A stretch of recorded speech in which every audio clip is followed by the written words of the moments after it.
ओम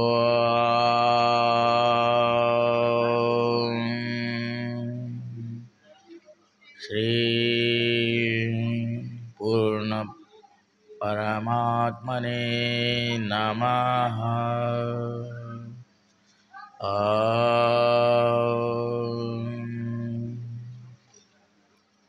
परमात्मा का संदेश में हम परमात्मा के साथ बातचीत जारी रखते हैं। परमात्मा अभी शिवा के बारे में बात करेंगे। शिव को शिवा के नाम से महादेव है, जो काल के लिए काम करने वाला सर्वोच्च देवता है। काल ने शिव को मनुष्य के बीच में धर्म और अध्यात्म का प्रचार प्रसार करने के लिए, मनुष्य के रूप में अवतार लेने के लिए बार बार भेजा है। ईश्वर के दूत से आने वाले ईश्वर के संदेशवाहक को न सुने, इसलिए काल ब्रह्म ने, जो ब्रह्मांड का राजा है, उसने शिवा को 10,000 साल पहले मनुष्य के रूप में अलग आयाम की कंडीशन में कैलाश पर्वत पर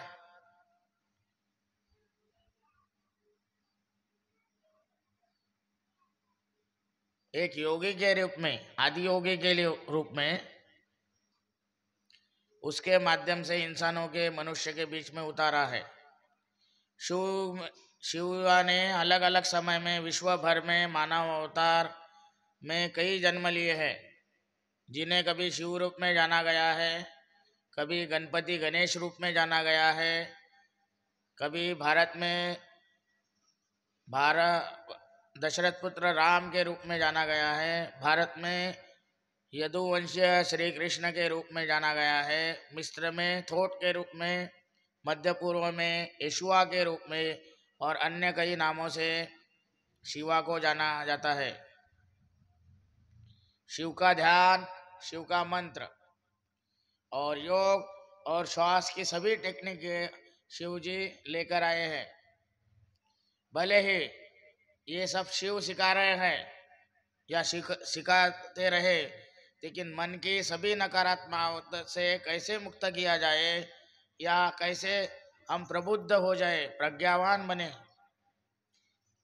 जिसके कारण मनुष्य कभी ही मुक्त नहीं हो सके, ऐसे गैर भौतिक लोगों या अन्य समूह में यह निश्चित किया गया है कि मनुष्य काल का भोजन बनाए। तो आइए हम इस विस्तृत से समझते हैं कि काल ब्रह्म का, ब्रह्मांड के राजा का काम करने के लिए शिव महादेव मानव के रूप में अलग अलग जन्म लेकर आए थे। तो इसका जो शिव ने जो दिया है, उसको मनुष्य से लाभ हो, ऐसा काल चाहता है। काल ने कभी भी मनुष्य को धर्म और आध्यात्मिकता में फंसाने के लिए शिव द्वारा बताई गई बातों का उपयोग करने का बोला है, ताकि मनुष्य कभी भी परमात्मा के संदेश को ना सुने और सुनने का प्रयास भी नहीं करे और उसमें रुचि न रखे। काल ने सभी आत्माओं से कहा है कि मनुष्य के लिए उसकी कहानी में बहुत सारी नकारात्मकताएं पैदा करे, तो फिर वो मनुष्य की आत्माएं नकारात्मकता तैयार कर रही है। काल ने मनुष्य के सभी प्रकार के बुरे विचार डालने के लिए ब्रह्म दैत्य या दूसरे स्पिरिट गॉड गॉडेस को बताया गया है कि ऐसे दूसरे जीवों का वो किस तरह उपयोग करे। इनको आर्कन और डेमिएज के नाम से भी हम जाना जाता है। तो ये जो है, जिसको स्पिरिट के लिए ये शिव जी के लिए काम करते हैं। तो इस ब्रह्मांड में कोई भी वास्तव में मनुष्य का मित्र नहीं है, मनुष्य इंसान का जीवलग नहीं है। लेकिन मनुष्य सभी पीड़ाओं से क्यों गुजर रहा है, क्योंकि उनके बीच मनुष्य को कुछ राहत और आशा देने के लिए कुछ देवी देवता दयालु और मित्र जैसे प्रतीत हो रहे हैं, लेकिन यह सब कुछ काल के लिए अधिकतम भोजन बनाने की और भोजन निकालने की पूरी सामग्री उन्होंने तैयार करके रखी है। तो मनुष्य को ये इस तरह काल ब्रह्म के लिए शिव जी ने अलग अलग विधियाँ और तरीके बताए हैं कि ताकि ये ज्ञान के अंदर मनुष्य अपनी मुक्ति मोक्ष का राह या परमात्मा के पास जाने की चाहत छोड़ दे और इसमें फंसा रहे। यही संदेश परमात्मा का आपके लिए अलग अलग देवी शिव जी के अवतारों का कारण आपके सामने परमात्मा का जो संदेश है वो इस मानव के माध्यम से हमने सुना दिया है। अभी हम आगे अगला संदेश समझेंगे। धन्यवाद।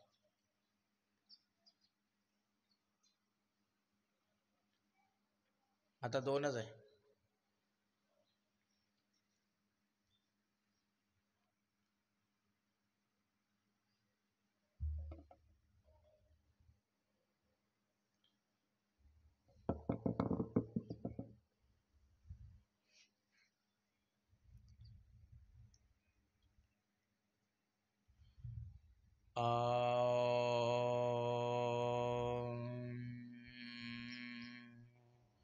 श्री कूर्म परमात्मने नमः।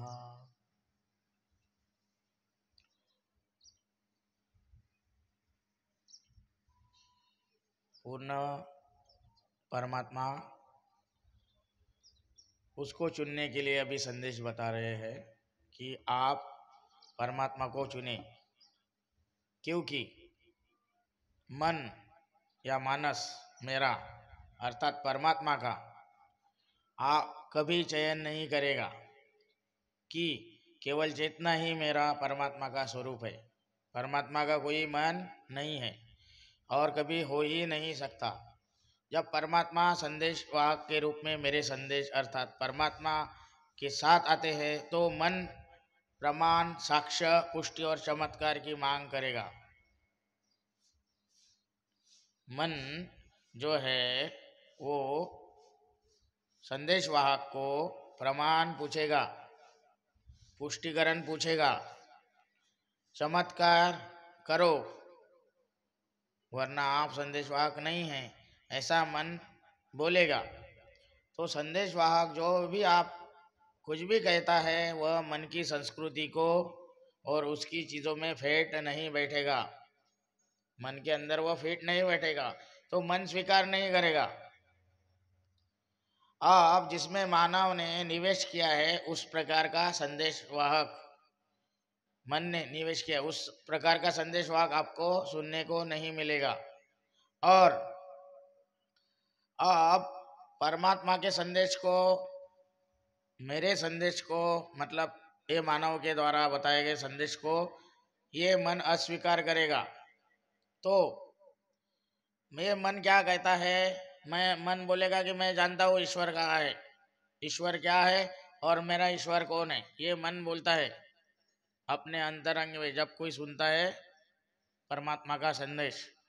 तो ये परमात्मा बोल रहे हैं इसमें कि परमात्मा केवल चेतना है, कॉन्शियसनेस, दूसरा कुछ भी नहीं है।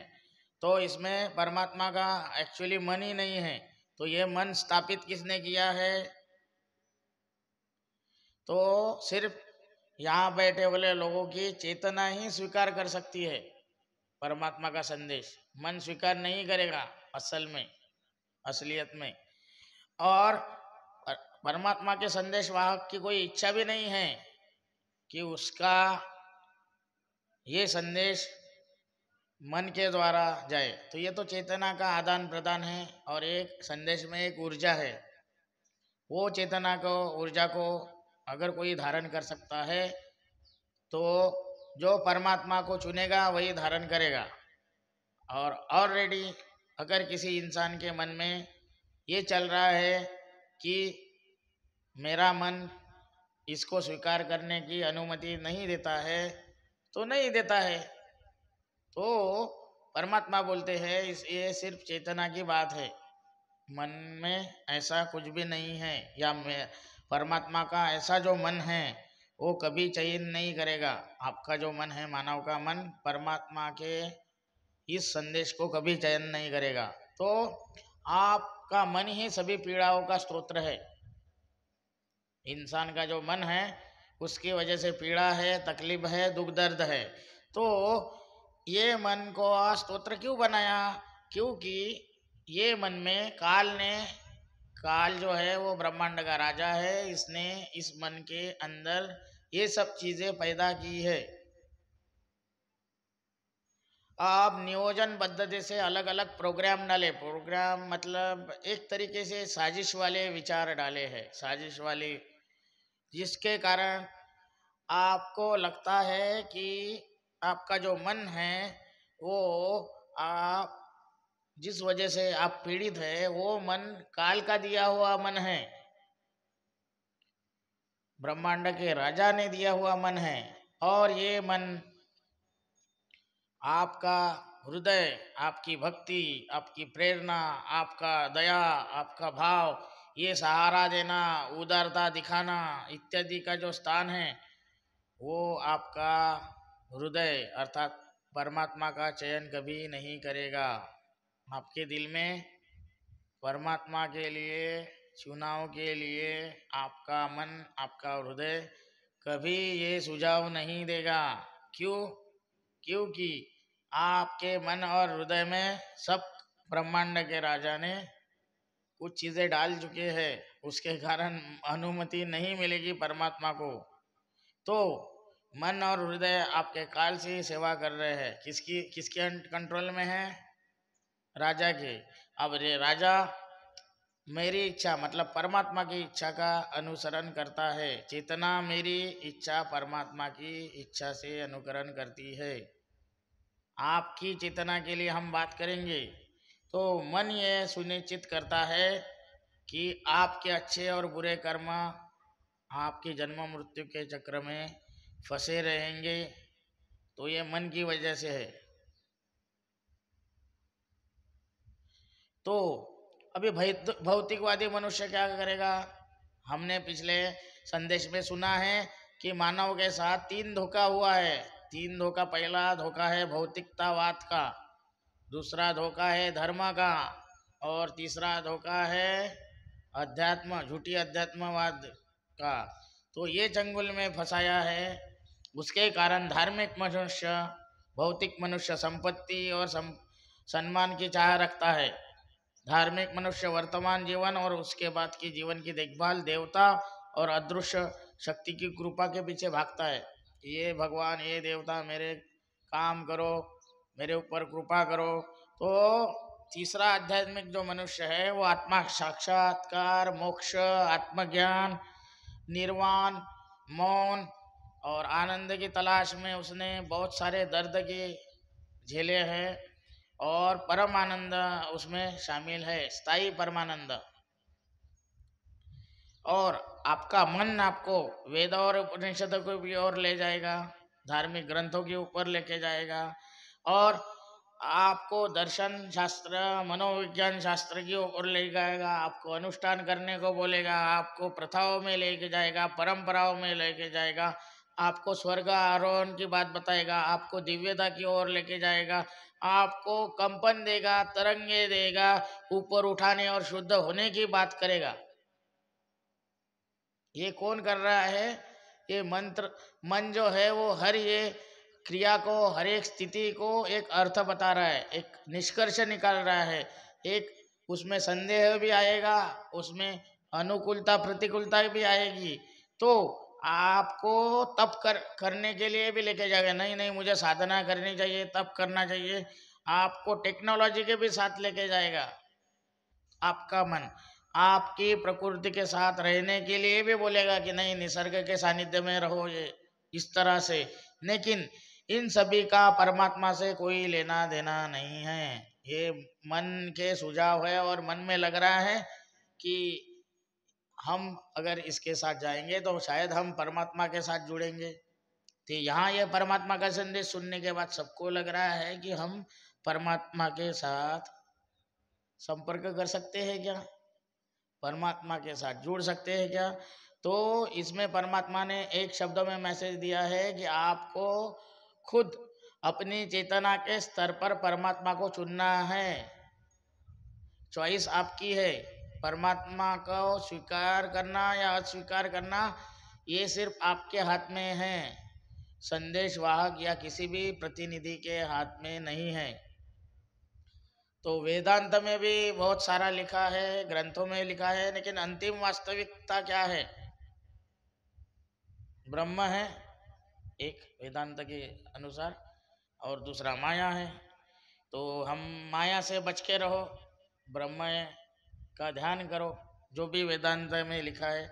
तो आत्मा जो है यहाँ वेदांत में, वेदांत के अनुसार आत्मा को ब्रह्म बोला है, बराबर है, और माया को प्रकृति बोला है।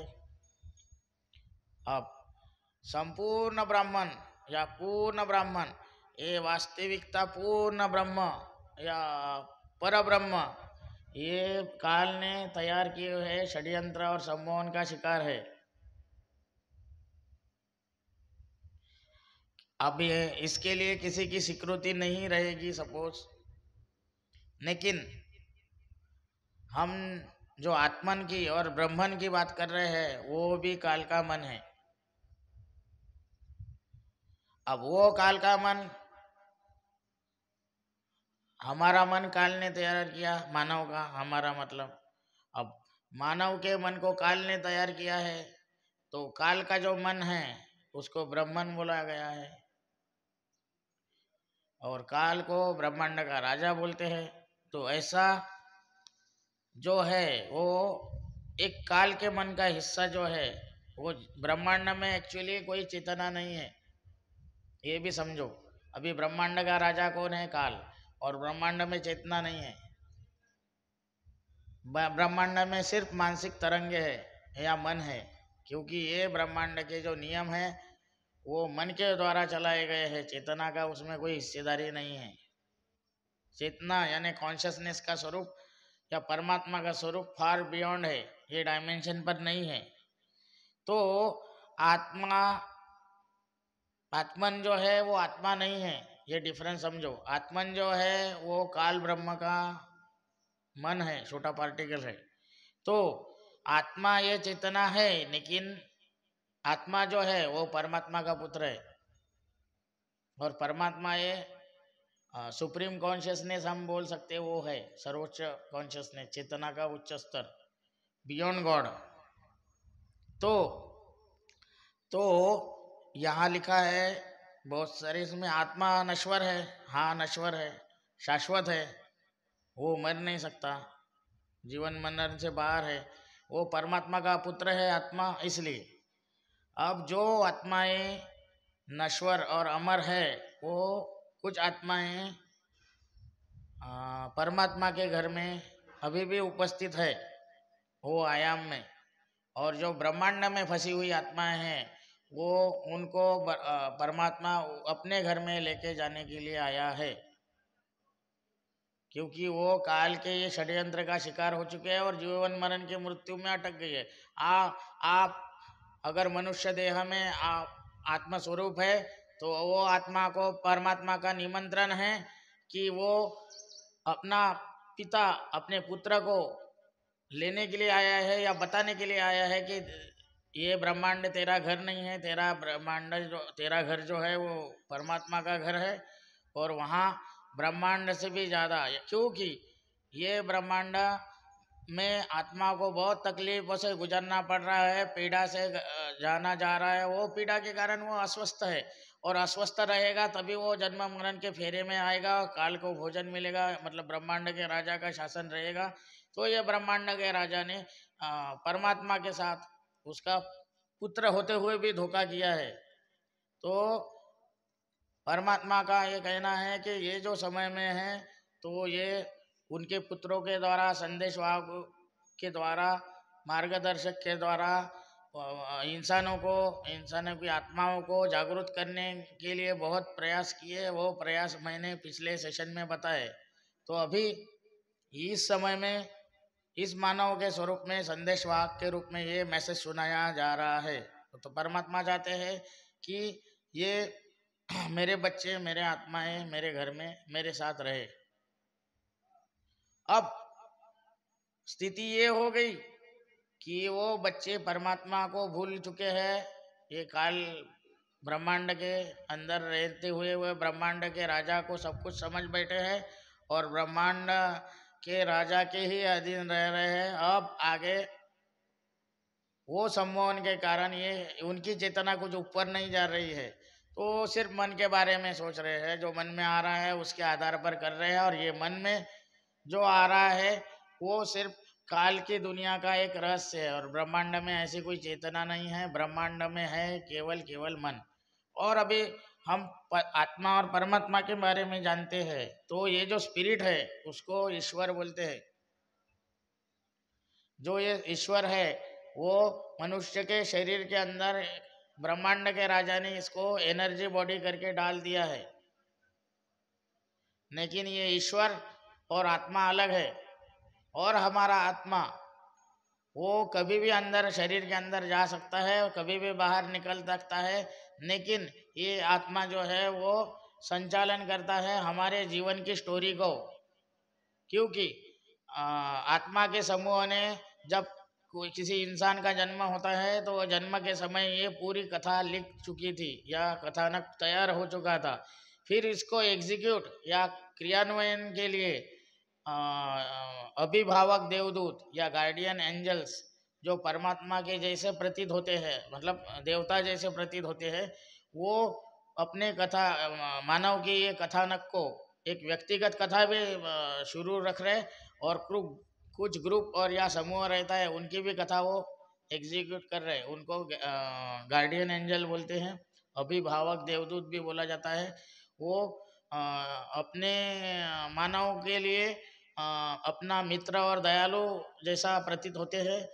और कभी कभी वो दुख और तकलीफ, अगर इधर ब्रह्मांड के राजा ने बोल दिया कि भाई इसके कथानक में आत्मा को बोला जाता है कि इसके कथा में पीड़ा डाल दो, तकलीफें डाल दो, तो वो फिर एग्जीक्यूट करते रहते। तो मानव को वो तकलीफें आती रहती है। तकलीफें आएंगी तो ये मानव ब्रह्मांड के राजा को ही कॉल करेगा, क्योंकि इसका अलग अलग धर्म और संप्रदायों से यही सर्वोच्च है, ऐसा ब्रह्मांड के राजा ने प्रतीत किया है। और ये सभी मन को यही लग रहा है, इसलिए मन की साइकोलॉजी या मन के सब अधीन हो चुके हैं। तो रियल में आध्यात्मिक चेतना का स्तर जो है वो बहुत नीचे गिर चुका है। इसलिए ये काल और ब्रह्मांड के अधीन रहने वाले लोग जो है वो मन के बारे में बात कर रहे हैं और उसके ही खेल में शामिल है। कोई शास्त्री बनकर आता है, कोई गुरु बनकर आता है, कोई पंडित बनकर आता है, कोई महाराज बनकर आता है। काम तो सब उसी का ही कर रहे हैं। अब अपना खुद का भी आत्मा, उसने जो स्टोरी लाइन लिख के दी है ग्रुप ऑफ समूह मतलब आत्माओं ने, तो वही एग्जीक्यूट हो रहा है। क्योंकि ये आत्मा ब्रह्मांड के अधीन है, ब्रह्मांड के नायक के अधीन है। इसलिए परमात्मा चाहता है, अगर आपको मैसेज में बोलता है कि मुझे स्वीकार या अस्वीकार करना, ये आपकी चॉइस है। क्योंकि ये समय में हमें पता नहीं चल रहा है कि सच्चा कौन है झूठा कौन है। मन तो डालेगा कि मन में बोलेगा ये संदेशवाहक बोल रहे वो सही बात नहीं है या स्वीकार करने जैसी नहीं। क्योंकि 15,000 साल से ये षड्यंत्र चला आ रहा है, एक दिन में से खत्म कोई बता के नहीं हो सकता है। तो इसके पहले भी जिन्होंने परमात्मा के बच्चों ने, पुत्र ने काम किया है, वो काम के सहमति से कम आत्माओं को लगा कि हम सच में परमात्मा के घर वापस जाना चाहिए। तो कुछ हद तक आत्माएं वापस गई, लेकिन वो संदेश पूरी तरह से उन्होंने जो शास्त्र लिखे थे या जो ज्ञान दिया था, वो ज्ञान वो व्यक्ति जाने के बाद वो ज्ञान को उद्ध्वस्त किया गया। ये किसका षड्यंत्र था? तो ये काल ब्रह्म का या ब्रह्मांड के राजा का। इसलिए जो परमात्मा के पुत्र तुकाराम महाराज थे, उन्होंने जो लोगों को बोलना चाहा या बोला होगा, उसका कुछ भी साहित्य ऑथेंटिक उपलब्ध नहीं है। वो ज्ञान जो है वो नष्ट हो चुका है और परमात्मा इसमें दखल अंदाजी नहीं कर सके।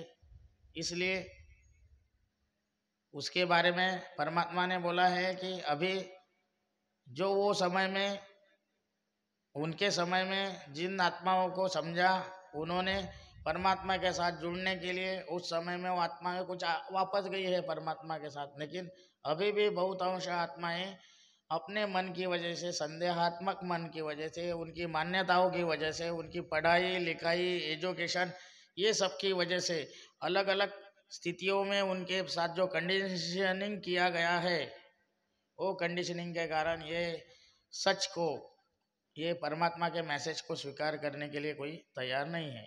अब काल के 3 पुत्र हुए, हमने कथा में सुना है। काल के कितने पुत्र हैं? ब्रह्मांड के राजा जी ब्रह्मा, विष्णु और शिव। तो एक दूसरे पुत्र की सेवा करने की इच्छा का जुनून ब्रह्मांड की राजा अपने दिमाग में डाल रहा है, जो आपके काल के करीब ले जाता। एक एक पुत्र आपके काल के करीब ले जाए, दूसरा पुत्र प्रेम, करुणा और भक्ति जैसे सकारात्मक चीज़ों के करीब लेके जाता, और तीसरा काल से जुड़ने से आपका काम बनेंगे और काल के साथ रहेंगे तो आपको वैराग्य मिलेगा, ऐसा बहकावा देगा शिव के नाम से। तो ऐसे अलग अलग तीनों ही लोग, तीनों ही गुणों का वर्धन कर रहे हैं। एक्चुअली ब्रह्मा विष्णु ये गुण है, ब्रह्मा से रजोगुण है, शिव से तमोगुण और विष्णु से सत्वगुण। ये तीनों ही गुण जो है वो काल के अनुरूप यहाँ दिखा रहे, और वो कंट्रोलिंग में है का ब्रह्मांड के राजा के। तो अभी जो आत्मा है अर्थात मनुष्य से दूर जा रही है। अब आत्मा जो है वो परमात्मा से दूर जा रही है, क्योंकि ये गुणों के अंदर अटक गई। अब इंसान जो है ये गुणों में ही दिखेगा, कभी दिखेगा वो तामसिक है, कभी दिखेगा राजसिक है, कभी दिखेगा सात्विक है। तो ये अलग अलग कुछ पॉजिटिव भी भाव है, सकारात्मकता ही दिखाई देती है सात्विक गुणों के प्रभाव से, नकारात्मकता दिखाई देती है रजोगुण आलस्य के प्रभाव से, और कुछ परिवर्तन या वैराग्य की बातें तमोगुण से बताई देती है। तो इसमें इसमें जैसे काल का जो शरीर, अब परमात्मा ने काल को शाप दिया था सर। तो यह शाप में क्या है कि उसने बोला था, तो वो पतित देवता बन गया। पतित देवता बनने के कारण उसका शरीर बूढ़ा होता है, जन्म मृत्यु के प्रभाव में आ गया, उसका मृत्यु होता है, वो मर जाता है। लेकिन इंसान की तरह मरता नहीं, काल बिल्कुल इंसान की तरह ही मरता और जीता है। ऐसे परमात्मा ने उसको अभिशाप दिया था। तो अंतः काल परमात्मा नहीं है, काल सिर्फ ये देवता है, deity, we can say deity देवता है। लेकिन अब ये देवता जो है वो खुद को बोल रहा है कि वो ही सर्वोच्च देव परमात्मा है, लेकिन वो नहीं है।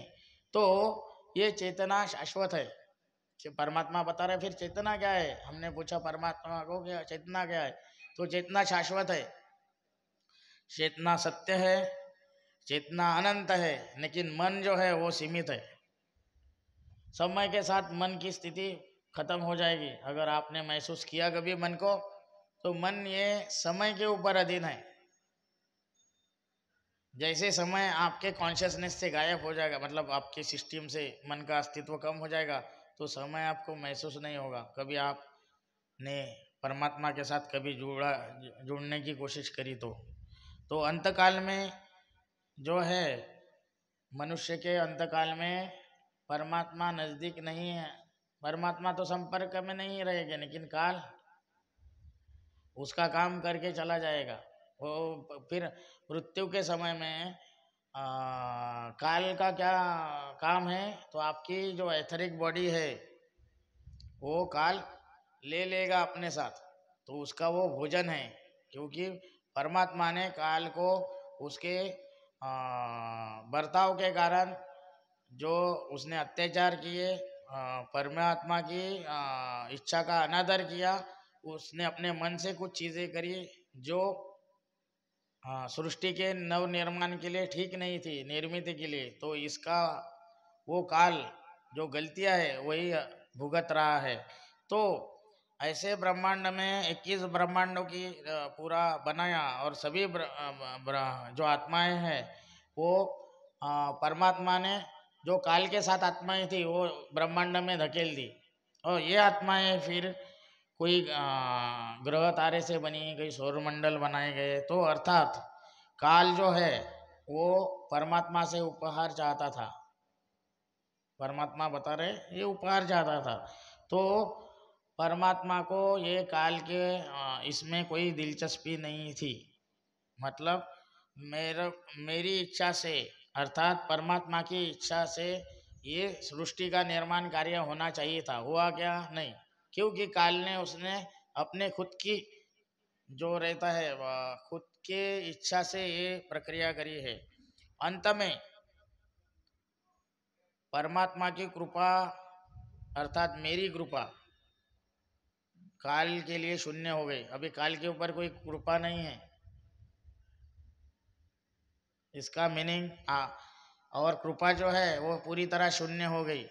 और सिर्फ जो है काल का चेतना स्तर घट नहीं है फिर काल के पास। परमात्मा का पुत्र होने के बावजूद जो ब्रह्मांड का राजा है उसके पास चेतना नहीं है।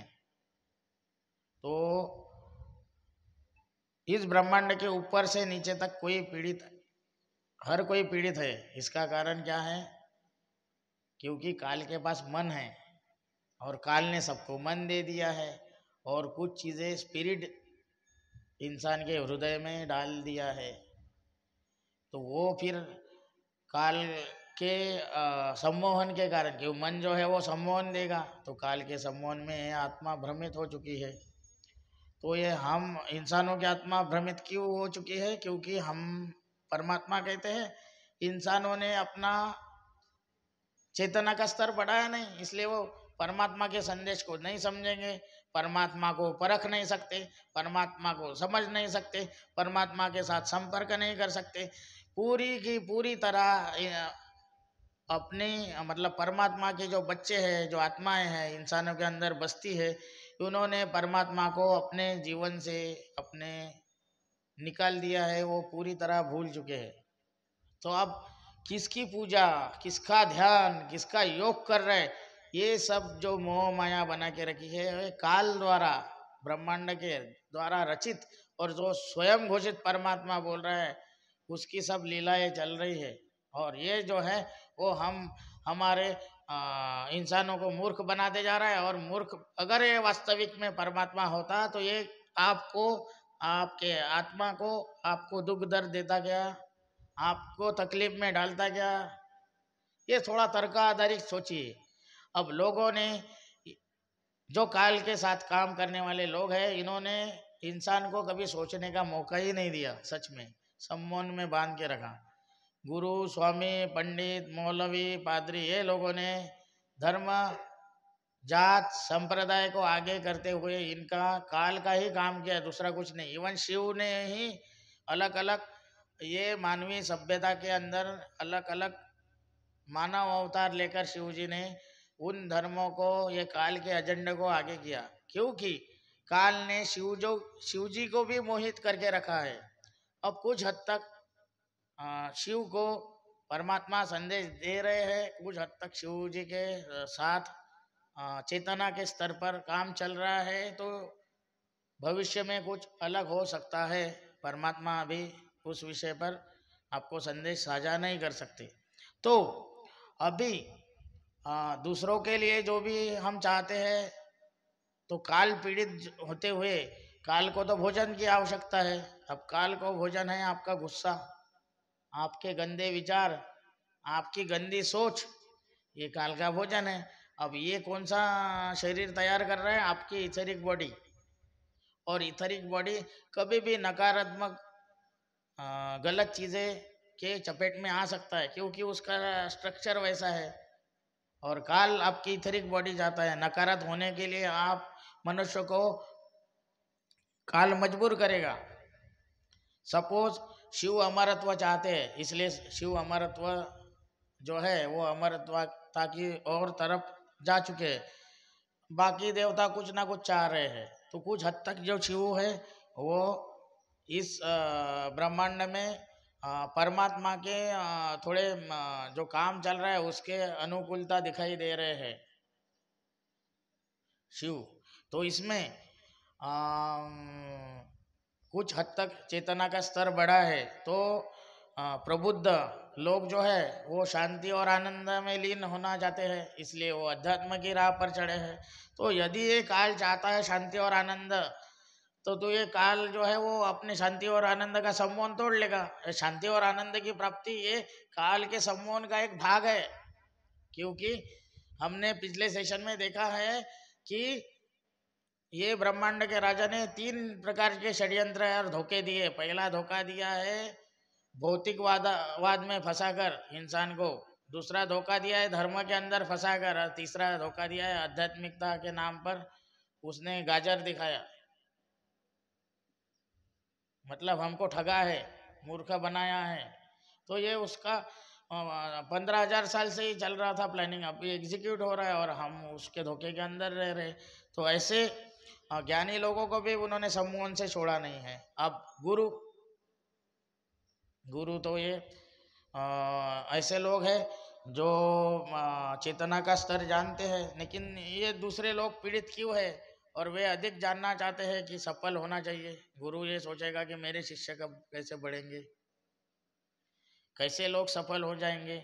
अपने सफल होना जो भी चाहता है, प्रगति करना जो भी चाहता है, सभी अपने अपने जरूरतें पूरे करना चाहते हैं।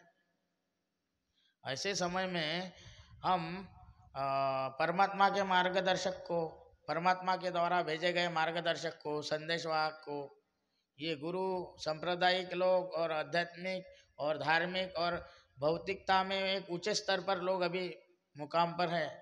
तो ये सब इनका जो मन है वो काल द्वारा ग्रसित है और इनकी जो आत्मा है उतना आत्मा का स्तर नहीं है, और आत्मा का वो स्तर नहीं होने के कारण वो सब काल के लिए ही काम कर रहे हैं। आप कितना भी बहुत अच्छा इंसान, कैरेक्टर वाला, तो ये कैरेक्टर जो डेवलप किया है ये काल ने डेवलप किया है। और कैरेक्टर डेवलप क्यों किया है? वो स्पिरिट जो है, वो स्पिरिट काल ने जो डाला है, वो स्पिरिट कुछ बहुत पावरफुल स्पिरिट रहे थे, बहुत अच्छे भी स्पिरिट रहे थे, बुरे भी रहे थे। उसके आधार पर उसका कैरेक्टर बना है सर। परमात्मा ने ये रचना में कोई छेड़छाड़ नहीं की। शुरू से हमने कथा में बताया था, परमात्मा ने अपने बच्चों को सृष्टि का रचना का कार्य दिया था। अभी बच्चों ने क्या किया, ये काल ब्रह्मांड के राजा की कहानी आपके साथ हम साझा कर रहे हैं। तो दूसरे लोग पीड़ित है क्योंकि वे अधिक आर्थिक सक्षम होना चाहते हैं। गुरु के शिष्य जो है वो आर्थिक सक्षम होना चाहते हैं, इसलिए दुखी है, गुरु के अनुरूप कुछ फायदा नहीं मिल रहा है। दूसरा, अब मैं परमात्मा काल के मनुष्य की जिंदगी खाएगा, अर्थात परमात्मा पूरी तरह से अलग हो जाएगा आत्मा से, ऐसा ये काल चाहता है और उसका गेम चल रहा है। तो इसके लिए बीमारियां आ रही है कि बोलिए बीमारी कौन सी है? तो इंसान अपराध बोध से ग्रसित है, तो उसके कारण अपराधी हो जाते हैं। वासनाएं हम रहती है अंदर, काल की इच्छा है, ब्रह्मांड के राजा की इच्छा है, वासना आनी चाहिए, तो वासना की वजह से बलात्कार हो रहे हैं। बलात्कार के साथ लोग मानसिक उद्विग्नता या असंतुलन के शिकार हो गए, मानसिक बीमारियां बढ़ रही है, दूसरी भी बीमारियां बढ़ रही है। इसमें सभी का नियंत्रण करने के लिए इंसान अपने मन से कोशिश कर रहा है। अब मन जो है वो काल ब्रह्मांड के राजा ने दिया है, तो ब्रह्मांड में सब माइंड के फ्रीक्वेंसी और वेव्स रहेंगे, कॉन्शियसनेस का कोई अता पता नहीं। तो ब्रह्मांड के अंदर यही सब खेल चल रहा है।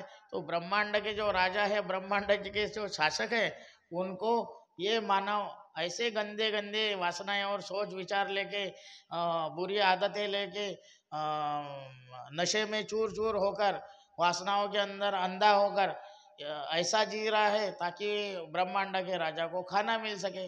ब्रह्मांड के राजा को खाना मिल रहा है रोज, और वो जिंदा है और फिर से ताकत से पूरी जोर शोर से वो हर बार बताने की कोशिश कर रहा है कि धर्म अलग, एक धर्म वाले बोल रहे हैं कि हमारा ईश्वर सबसे शक्तिशाली है, दूसरे धर्म वाले बोले हमारा ईश्वर सबसे शक्तिशाली है, तीसरे इसमें वो बोल रहे हैं, चौथे इसमें हमारे जाति के ये पुरुष अच्छे हैं, वो हमारे जाति के। इसमें ये ब्रह्मांड का राजा का खेल चल रहा है और मानव इसमें अपनी चेतना का स्तर, अपना आत्मा ज्ञान तो हुआ ही नहीं है मानव को, और ये इतना लोअर कर चुके हैं, उसके कारण ये सब चीज़ें हो रही है। अब इस चीज़ों को कम करने के लिए जो अच्छी आत्माएं पीड़ा में हैं, जो परमात्मा के बच्चे हैं, उनको शायद परमात्मा ये कथा के द्वारा, ये संदेश के द्वारा कुछ चेतना का स्तर बढ़ा सके और उनकी पीड़ा का दूर करने का प्रयास करने के लिए ये संदेश इस मानव के माध्यम से लाए हैं।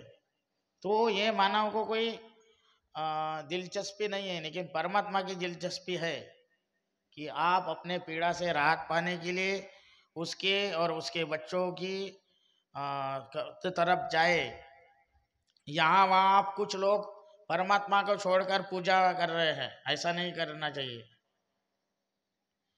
और ये आप कौन से भी मंदिर मस्जिद कौन से प्रार्थना स्थल में जाएंगे तो डायरेक्टली आप ब्रह्मांड के राजा जो उग्र से, उसके स्वभाव से ही उग्र है, क्रोध से उत्पन्न है, वासना से ग्रसित है, अत्याचार और बलात्कार करने की उसकी पूरी प्रकृति है, ऐसे देवी देवता की आप ऐसे अधिपतित देवता की पूजा कर रहे हैं, तो उससे निर्मित क्या होगा?